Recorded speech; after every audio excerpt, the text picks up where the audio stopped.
Bismillahirrahmanirrahim. Assalamu alaikum. Welcome to Newsroom. I'm your host, Khalid. But today is 28th of October 2021. These are the stories that we will be talking about during the course of the show. We'll begin with the spate of terrorist attacks that have rocked Khyber Pakhtunkhwa.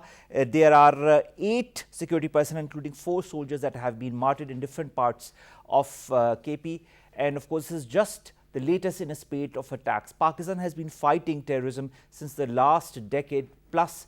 We have had 2 important wars against terrorism. We have won both those wars, but it seems as if from the Afghan side there continues to be a trickling of terrorist elements that are trying to destabilize Pakistan. This is going to be our leading segment of the day. Our second segment, ladies and gentlemen, concerns the spate of war between China and the United States of America. It all began with trade, but now apparently the United States of America is extremely perturbed by a hypersonic test that was done by China very recently. This was in the beginning not confirmed by the Pentagon, then of course they did confirm it, and the Joint Chief of Staff Mark Milley has also raised certain apprehensions regarding this supersonic missile. China says it's a routine test.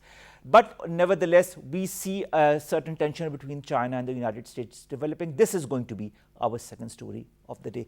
Then we'll be talk about India, and of course our next 2 stories will concern India. The first is the summoning of the Indian Charge d'Affaires by the Foreign Office yesterday to register a strong protest on the killing of a Pakistani prisoner, Zia Mustafa, in an incident which involved Indian occupation forces in the Poonch district. What is very strange about all of this is that this Pakistani prisoner was in jail in India since 2003, and he died under mysterious circumstances in a location that was very far away from where he had been jailed. And that is why the Indian Charge d'Affaires was summoned to the Foreign Office. Our second news story also, our fourth story in fact of the day, also concerns India, in which in the Indian state of Uttar Pradesh, 3 Kashmiri students have been arrested for allegedly celebrating Pakistan's victory over India in the T20 match that happened very recently. Of course, this is not just the first incident. There have been people who have been sacked from their jobs. There are other things. People have been jailed and so on and so forth. This is the latest incident of these 3 Kashmiri youth who have been jailed because they were celebrating Pakistan's victory over India. And as the police says, they were shouting anti-India and pro-Pakistan slogans. And then we'll be talking about Lyse Doucet. Now, Lyse Doucet is a very celebrated anchor from the BBC. She is BBC's chief international correspondent and a senior presenter who anchors news shows for the BBC World TV and World Service Radio. She is not only an OBE, but she's also had a lot of awards from Colombian journalism and others. The latest in this is the award that she has gotten as Broadcaster of the Year from the London Press Club. So congratulations go in order for Ma'am Doucet. And our final story of the day, ladies and gentlemen, will concern a gardener whose name is Sabir Gul. He lives in Karachi and he treats his plants and trees as his own children. What he is doing is he's caring for 4,000 trees, and he says these trees are my children. And it is very important in this day and age when our government is also talking about a clean and green Pakistan and the 10 billion tree tsunami that has been put into effect by this current government. People who care for trees and for greenery are more or less an exception, and that exception needs to be lauded, and that is what we're going to do in our last story. Let's begin with our first story of the day, and that is about this terrorism in Pakistan and Pakistan's resolve to fight it no matter what. Now, we've had 2 very important wars in the last decade or even more, and these 2 wars have been won by Pakistan. A majority of terrorist elements have been thwarted, and despite that, there seems to be some trickling down of terrorist elements from across the border from Afghanistan. Now, this is a fear that Pakistan had since a long time, since even before the Afghan Taliban's government took over. There were fears that there will be a trickling down of certain elements into Pakistan that will try to destabilize the country, and these fears have been told and discussed with the current Afghan government as well. The Afghan government on its side said that it will not let its soil be used against any neighboring country. That was of course said formally in a quote by the Afghan government, the current one. Despite that, there are these incidents that have happened in which 8 security personnel have lost their lives, in which 4 were soldiers, and of course many have been wounded in cross-border attacks. Lieutenant General retired Talat Masood Saab, who's a defense analyst, joins us online. Talat Masood Saab, first of all, welcome back after a long time in our show. I hope you're fine and in good health. General Saab, what do you make of these terrorist attacks? And this is just a whole spate of incidents that we've seen in Khyber Pakhtunkhwa and also in Balochistan. Is it a trickling effect of what has happened in Afghanistan, or is there more to it? Well, I think, firstly, I think it has a lot to do with what has happened in Afghanistan. But at the same time, I fully agree with you that it is not just that. There are also other forces, especially the Indians, which are also still operating there. And those elements which are against Pakistan are still very active and trying to also destabilize Pakistan. And I think they consider that because of the conditions in Afghanistan, very ideal for destabilizing the first, of course, areas which were formerly foughter, and trying to sort of create serious problems. And that is why you find that the number of incidents that are occurring up every day are really somewhat fairly serious. And I think we need to look at it very seriously. And also, although Pakistan military is very closely sort of trying to sort of work with the Afghan forces and trying to see as to how it can prevent this, but I don't think the Afghan forces are in a position to really control the border. And that is the whole reason why, these attacks continue. Although we were expecting that with the change of the Taliban government, there might be a reduction in the number of such incidents, but that unfortunately has not happened, sir.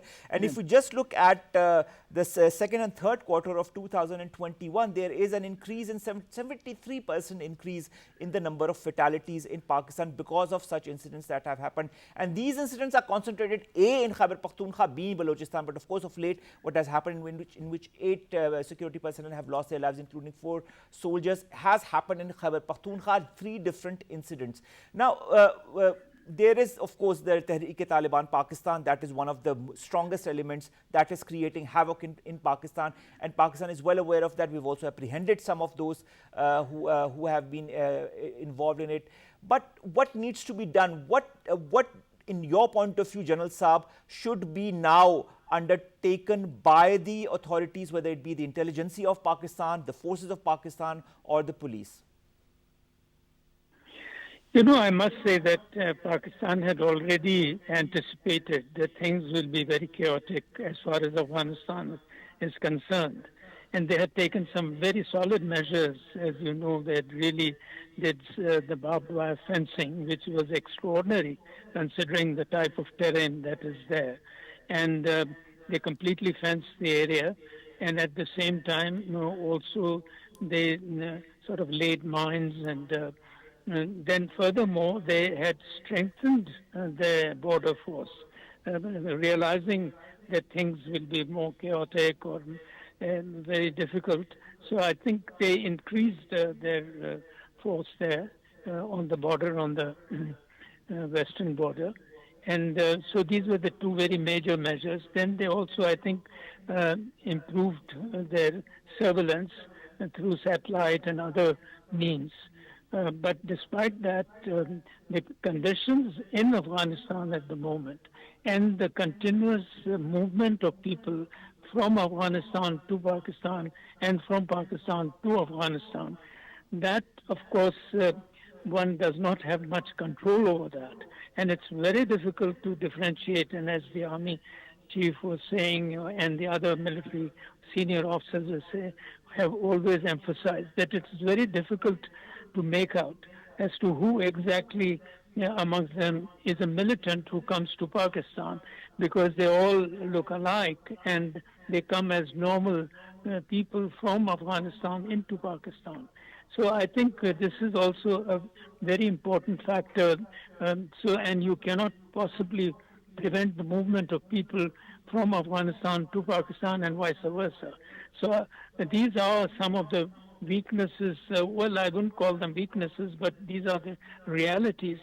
So I think what I would expect is that the Taliban government's responsibility to ensure that the territory of Afghanistan is not used, and I think they are not paying sufficient attention because they have other problems at the moment. But I think they should consider this as a very serious problem, because Pakistan is their foremost sort of an ally, and also a country with whom they will have to depend a lot because of all the reasons why. So I think it is extremely important that the Afghan government tries to make sure that the border areas are cleared of these insurgents and militants. And all right. Now, General Saab, I TTP. have two very important questions now that I'm going to ask one by one. The first concerns a report that came out from the United Nations. It was the 28th report of the United Nations Analytical Support and Sanctions Monitoring Team that came out at the end of July this year, which talks about around 6,000 trained fighters on the Afghan side of the border from the Tehreek-e-Taliban Pakistan. At the same time, the Afghan government is also, as per certain reports, is in talks or understands maybe knows about the TTP. What is your point of view on that? Do you feel that the Afghan Taliban are in touch with the TTP in Afghanistan, or do you feel they have lost touch with the TTP in Afghanistan? And how is that going to impact the relationship between the two countries? Well, I think these are very important questions. Firstly, I think they definitely know that the TTP is operating there. But I think they are somewhat hesitant, as far as I can see, that they are somewhat hesitant to take action against them for whatever reasons. One is probably they're either preoccupied, and they also think that they cannot have the TTP as an enemy when they already have, so many enemies, especially the IS and so on, which are creating havoc for them. And so I think this is one reason why they are not willing to sort of cooperate with Pakistan to the extent that they should, because for them Pakistan is far more important than TTP, and if they lose Pakistan's support, they would have it. So I think it's extremely important in that sense.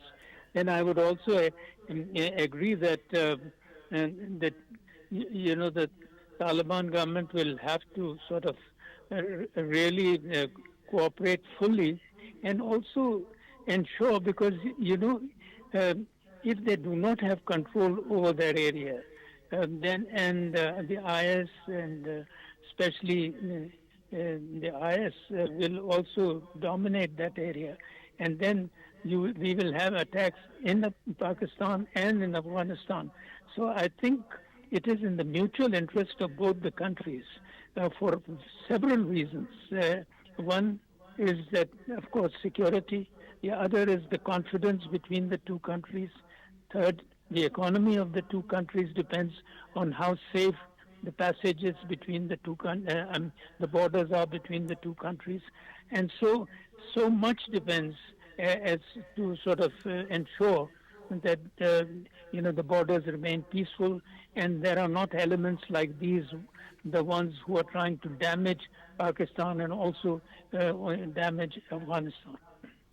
Thank you very much, Lieutenant General Talat Masood, Defense Analyst, talking to us about the recent spate of terrorist attacks that have occurred from across the border in Afghanistan. And it has happened in 3 different areas of Khyber Pakhtunkhwa province. And this is not the first time that such attacks have happened. We've seen as such in the past as well, not only in Khyber Pakhtunkhwa but in Balochistan as well. But our forces, our intelligentsia are well alert of that, and the response is being given and will inshallah be given whenever such elements try to undergo such activities. Our second segment, ladies and gentlemen, concerns the China supersonic missile test, as well as the tensions that exist between the United States of America and the People's Republic of China. This has been a tension that has remained since some time, starting with the trade arena, but now it has kind of expanded into the defense arena as well. More in the following report.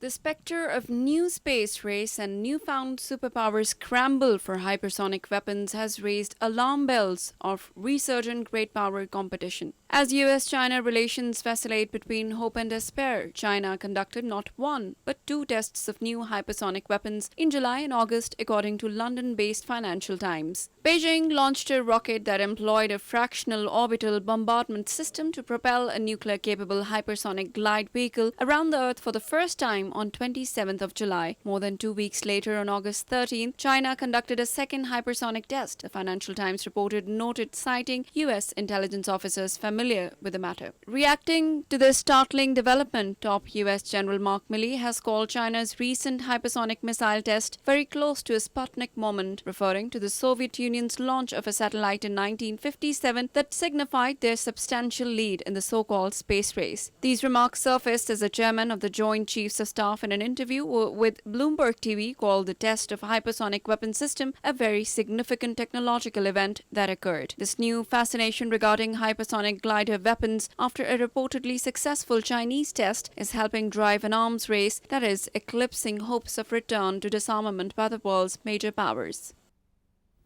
Now, to talk more about that, we've been joined by Basit Raza Abbasi Saab. He's a senior analyst. Basit Raza Abbasi Saab, thank you very much to have joined us. This space race, this so-called space race between China and the United States of America, what kind of repercussions do you feel it's going to have on the geopolitical situation in this region where we are and also globally? What I see is actually sort of great rivalry between China and US, and this all started ever since the demise of the Soviet Union and American becoming the unipolar world.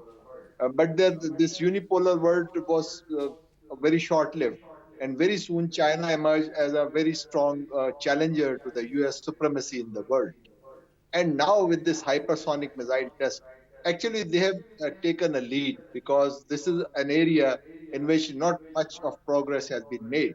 Although Russia, China, Russia, America, and another few European countries have also been in this race, but China has in fact taken a lead. And General Milley's remark is actually, when it was a Sputnik moment, it actually signifies. Why refer to the Sputnik? Because of the Russian-US tensions at that time? Does he feel that the same tensions are now coming between China and the United States? Exactly, because the Russians, by Sputnik was the first satellite which went into the space, and the Americans had to actually match it. Before that, Americans felt that they were ahead in the technological field, but the Russians actually took a lead, which Americans had to very quickly match and send their own, and actually they far excelled it when they sort of landed a person on the moon. So this is what this remark signifies. I don't know whether General Milley actually wanted to put it that way, but this is what, in a sense, it means. Of course, and that is quote unquote, this is what something that he has said quote unquote, that it reminds us of the Sputnik. But nevertheless, the Chinese side denies that it is of that importance. It said it was a routine test of a reusable spacecraft. What do you have to say? Is the Chinese side vigilant as far as the US apprehensions on its supersonic tests are concerned, and do you feel that there will be more tests in the future? Actually, what Chinese, this is very interesting, that the Western media has reported that this has taken place. Generally, it's the country which sort of makes such a strident. Sorry. I say, of course, I agree with you. And this time, China has laid low as far as the response. In fact, they said it was just a routine test when they were asked. Yes, and actually they denied. They said it's not a missile. It's just a vehicle, space vehicle. A routine test of a reusable spacecraft, quote unquote. That's right. That's right. So they deny that it's a nuclear. Because it's supposed to be a nuclear capable missile. And as for the our audience, I would like to explain that these missiles are hypersonic. That they fly at a speed of 5 times more than the speed of sound, and they are very difficult to detect. Their rival is ballistic missiles, which have a fixed trajectory, and they actually reach a distance and then they fall to a natural trajectory and fall onto their target. So their path is actually can be determined very easily. But this missile, the hypersonic missile, which is launched, which goes into space and then it finds its target, it flies very low, and it's very difficult to target it because and it's controllable also. Its path can be changed. So all these make this missile a very potent weapon. And when it's a nuclear missile, then Of course, this is all takes into the domain of preemptive strikes and all that. agreed. And it's a very disturbing moment. And I would like to add one more thing here, that this is a sort of phobia in the American mind. Ever since the China has the resurgence of China as a global power, Before it they're was the actually ascendance of Russia, now it's China. Doesn't the US always like to have a kind of a rival within the world that it can kind of work against or supersede or work equally? I mean, the United States of America, in my point of view, and maybe you'd like to agree with me on that as well, wants to have this hegemony over the entire world as being the only superpower. So whenever there has been some kind of a rival, whether in the space in the form of Russia in the past, USSR in the past, and now China, it raises a lot of question marks and apprehensions within the United States of America. But can't both the countries work together? This is a very good question, and I would say that yes, but first you have to overcome your phobias. And here we see a very confident Xi Jinping, and on the other hand, we have the one after the other American leaders who are trying to cobble up military alliances and relationships. Like it started from President Obama's time when he evolved his pivot Asia policy, because they saw China as the only threat to the U.S. hegemony. And from that time, be it the Quad or this Waqas, which just took place, this their strategic alliance with India, all these moves are in that direction. And their only fear is, I here remember a very old movie which I saw in mid 60s when the Americans feared the Russians the most, and the film was The Russians Are Coming. And just a ship gets marooned on American coast, and everybody, the local people, think that the Russians have invaded United States. And this Exactly. is a phobia actually, which and now you see Mr. Biden, it started from Mr. Trump's time when he sort of put all sorts of sanctions. And now that Mr. Biden has taken over, he's all the time referring to China. Even if he wants Yes. to get his bill for domestic spending passed, he says that we have to sort of see that in the 21st century, the democracies do not get overwhelmed by the autocracies. I mean, he doesn't name China, but that is always at the back of his mind. And this is not a Exactly, good and that sort is of on the back of the mental. mind of a lot of people in the United States of America, whether it be the armed forces, whether it be the administration, or whether it be even the think tanks. Now, I'd like to refer you to what White House Press Secretary Jen Psaki said when he was, of course, being asked about General Milley's remarks. He said that they continue to pursue, quote unquote, they continue to pursue capabilities that increase tensions in the region, and we continue to have concerns about that. And I think that was reflected in the comments of General Milley. Capabilities that increase tensions in the region. Do you really feel that this increases tensions in the region, especially referring to the United States of America, which already is a nuclear superpower? Uh, America has the most nuclear weapons in the world, most powerful nuclear weapons in the world. Actually, economically, China has gone ahead, but militarily, and Americans still have the upper hand. And they actually threatened the Indian Ocean is invested with the American Navy, and all the trade routes which the Russian and every country has to follow, they are controlled by them. So actually, they still have the military dominance, but it's their fear that China is very fast overtaking them, and one day it will sort of be above them. So this is what is playing in their mind, and they want to cobble up all those alliances. And even in the NATO meeting, he was trying to shore up support against China. But actually, many European nations, which are US allies, don't see eye to eye on this with United States. And as you know, many of the European nations have joined the BRI initiative of China, Of course. and this infrastructure bank of China again. UK is the major donor of that. So all these things show that the American policy is not actually gaining momentum. It's not gaining traction. What they are trying, they are unable to convince even their own allies. But now that Mr. Biden is leaving for he must have already reached for this G20 conference in Rome, to be followed by this COP26 meeting in Scotland. And this is his only mantra, that we have to sort of unite to face the Chinese the sort of This, resurgence. And Basit Saab, this nuclear armed race, so-called nuclear armed race, that was before it was with Russia, now it is with China. Is it something that the US should really be worried about? Because some of the think tanks in the US are also saying that the US should not really be that worried about it. It is quite capable by itself. Why this worry? Is it a genuine worry, or B, is it something of an excuse to kind of hide some other aspirations of the United States of America towards this region? it's actually what they fear is that they may not be done what they have done unto others. So when they gained power, what they did, they started ruling the world. They started subjecting the world to their own desires and dictates. And now they fear that now that China is gaining that kind of strength and that kind of position in the world, so they fear that now it will be done to them and their allies by China, and they cannot swallow it.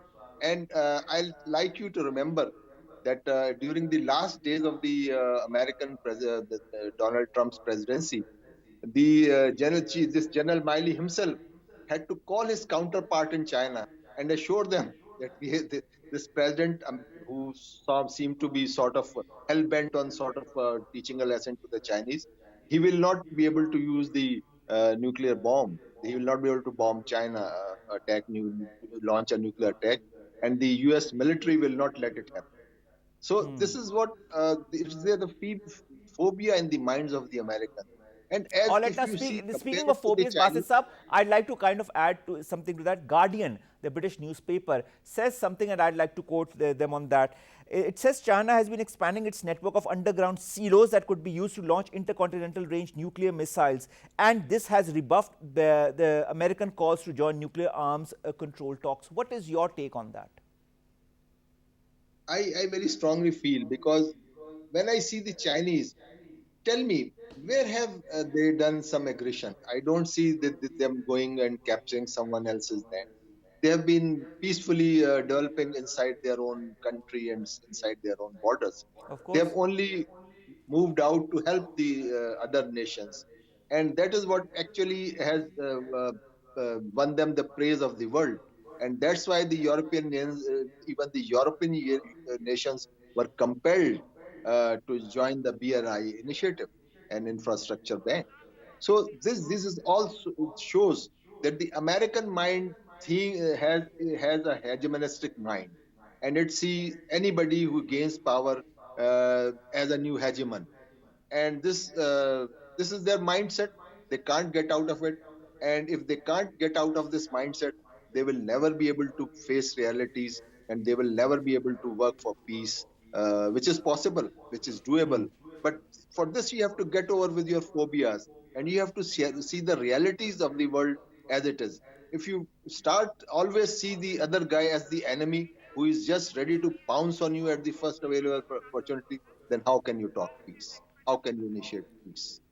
Is my All point. right. Now, Basit Saab, my final question to you is, What do you expect now in the coming days? Of course, Pentagon hopes that it's going to develop its first hypersonic weapon by 2025, and the building of this weapon is its top priority. Mr. Kirby, who's the Pentagon press secretary, also declined to comment on the test that happened from the Chinese side, or also on Milley's remark, but he did say that as far as the US work on the hypersonic weapon is concerned, it's real, it's tangible, and we are absolutely working towards being able to develop this capability. He declined to say anything further. But despite that, do you feel that there is a real zeal and fervor within the US to also counter China and to make a bigger weapon, a bigger hypersonic weapon by the year 2025, as has been hoped by the Pentagon? And if so, if that happens, what kind of a race do you feel is going to happen in the next coming years? Because we're already 2020, end of 2021,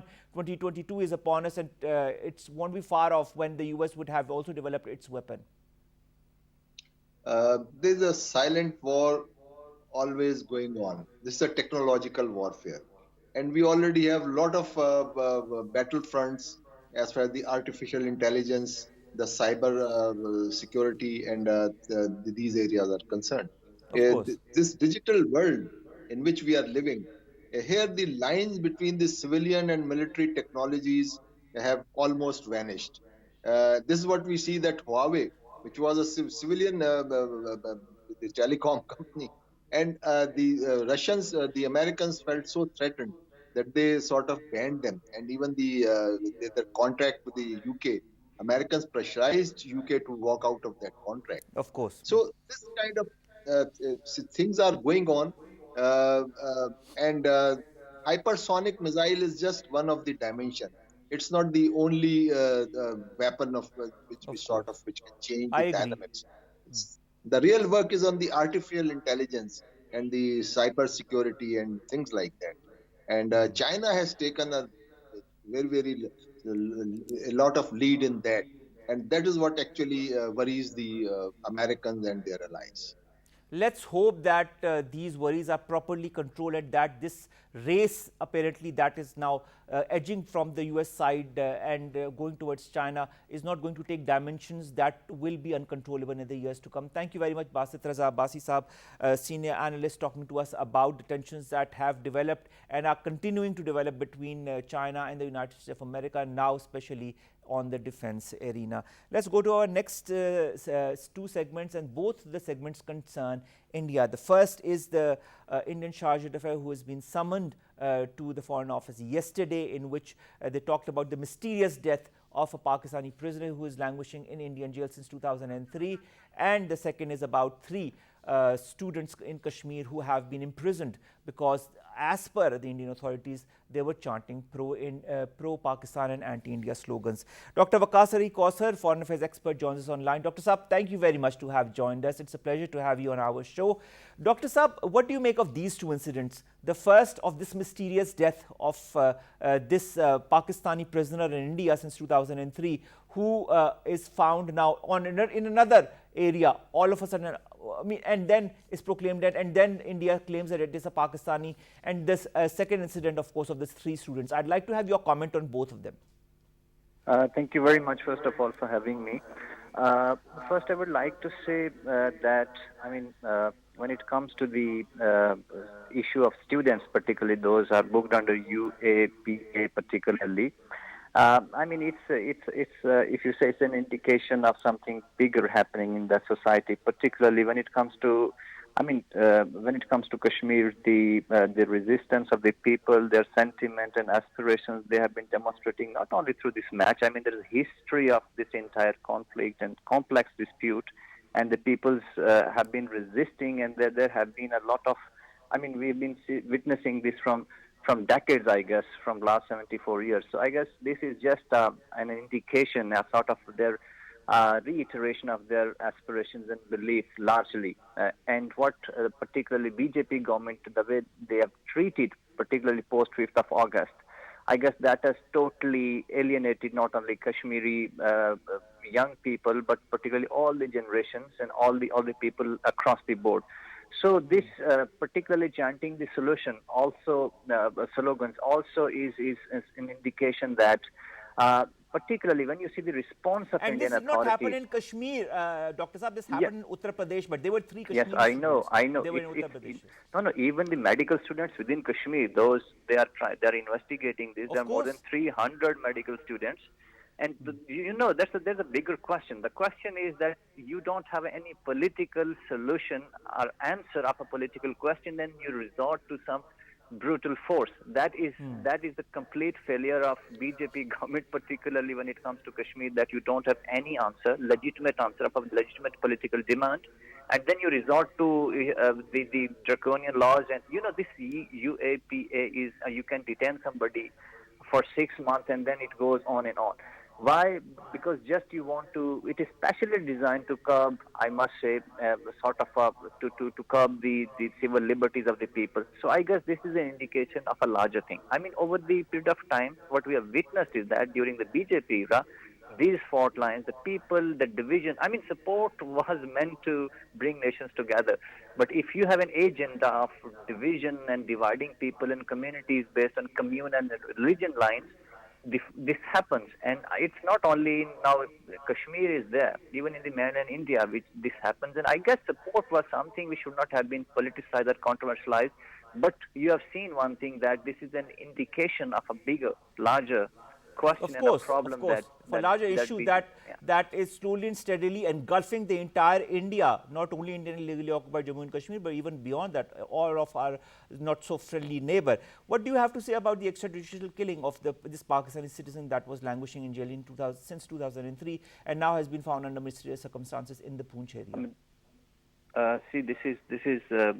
I mean, there is a history of it. If you see that there have been a lot of reports, particularly of mistreating the prisoners and particularly denying people certain rights. I mean, if you read if you could recall previously, I mean, it's many times it happened that particularly prisoners, they have certain genuine rights that they have, and legally they have the rights. But if you see that there have been a lot of encounters and such things, that there have been reports that people have been killed in fake encounters, and this is a part of a larger strategy actually, and we have been seeing that the media particularly have been supporting these encounters and these staged encounters. So I must say this is not something new to us actually. This happened in past, and this is just one of the manifestation that you keep your people sort of try to distract the attention from the core issue, and also keep your population and your media busy, and keep the entire core issue away from the public sentiment and public sight.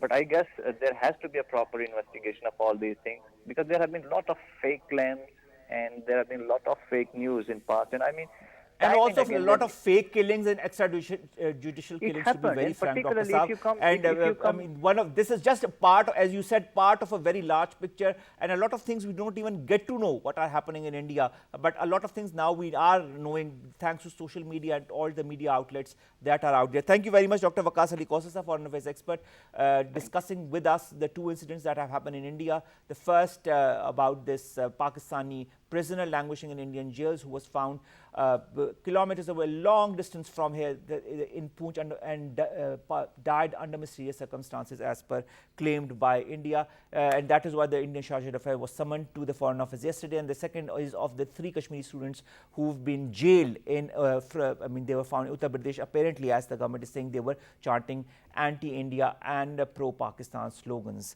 Well, that coupled with Muhammad Shami and so on and so forth, and so many others who have also been sacked from their jobs because of the mere fact that they were praising Pakistan's capabilities in the T20 match. Anyways, let's go to our next and last 2 stories. The first is on a positive note, is about a BBC presenter and anchor person, Lyse Doucet. She is Order of the British Empire as well. She got this in 2016. In 2014, she got the Columbia Journalism Award in 2016. In 2018, she got the Trailblazer Award. And now she has gotten the award for Broadcaster of the Year from the London Press Club. She is a renowned name, a renowned renowned face as far as journalists from across the world are concerned, and she is revered too as one of the best amongst the world by her peers and her colleagues from across the different media outlets, including ours. So congratulations, Lyse Doucet, to have been awarded with the Broadcaster of the Year from the London Press Club. We wish you all the very best, and we hope to see you very soon on BBC. And then comes our last story, ladies and gentlemen, of the day, that concerns India and a gardener who plants trees and takes care of them as their own children. Now, this man, Sabir Gul rather, he's a gardener who is caring for around 4,000 trees, and he says all these trees are like his children. That is very important in this day and age when Pakistan is doing a lot of efforts as far as alleviating the effects of climate change are concerned, the Clean and Green Pakistan initiative, the 10 billion tree tsunami initiative, and so on and so forth. And it is heartening to see people like Sabir Gul who are, of course, working in the right direction and trying to take care of trees and trying to make an area like Karachi greener, because Karachi used to be green at one point, but now it is no longer, and that is creating a lot of issues as far as the climate of that region is concerned, of that area is concerned. And the more trees you plant, as our Prime Minister has said, as our government has said, the more the climate will become better, and the more we can fight this menace of climate change. So, Sabir Gul Saab, hats off to you. With that, we come to an end of today's newsroom. We'll see you inshallah tomorrow with news stories and segments that pertain to us, you and Pakistan. In the meantime, if you haven't gotten yourselves vaccinated against COVID-19, kindly do so. All you need to do is go to a nearby facility that offers these services. You go with your ID card and get yourselves vaccinated. Don't wait for the text message. Apart from that, also take a lot of care as far as dengue is concerned. Lahore has a lot of cases of dengue. Islamabad also had in the past some cases of dengue. But we need to be very careful and vigilant as far as these mosquito bites are concerned. With that, we come to an end. Allah Hafiz. See you tomorrow, inshallah.